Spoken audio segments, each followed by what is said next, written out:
video tutorial on compartmental models part 2. Now remember, we're focusing on epidemiological models because this is the COVID virus time. This isn't a complete tutorial over all possible compartmental models. It's specifically looking at ones for epidemiology. If you haven't watched the previous video, you probably should, unless you're really good at mathematics.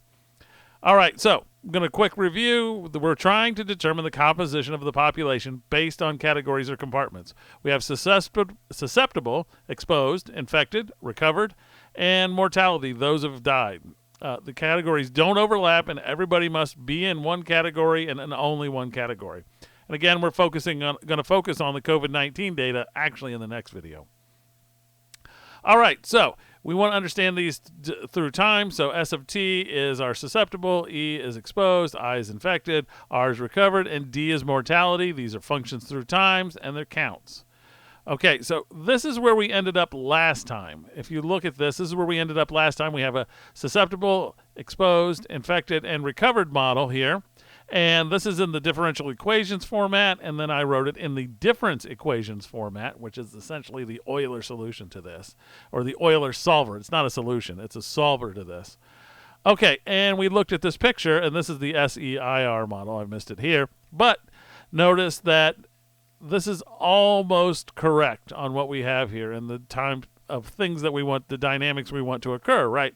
Susceptible people are going to get sick, and then they become exposed, and then they become infected, and then they recover, and the world is good, okay?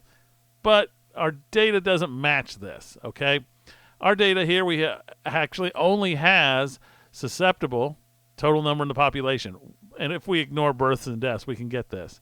We have the number of people who have the disease and the number of people who have died from the disease, and we also have the number of recovered, which I didn't list here, but we need to modify our model to add DFT to it. All right, so our data will be able to deal with this because we can say that the exposed is a latent state, meaning a state that we don't observe, but we can deal with it still. And here the mortality rate is due to the disease. So I've added D of T in here, and I have this Xi of T, or Xi, which is the death rate. And I've taken them out of the infected. So some people will recover, some people are going to unfortunately perish from the disease. So this is the basic setup that we're going to use. Now we could do lots of things with this.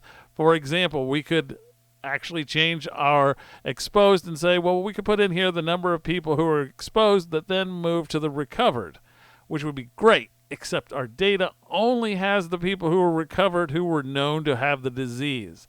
So we have to make sure that our data matches up with our model. And so that's what we're going to do. In the next video, we're going to try to mock this up in R. So see you there.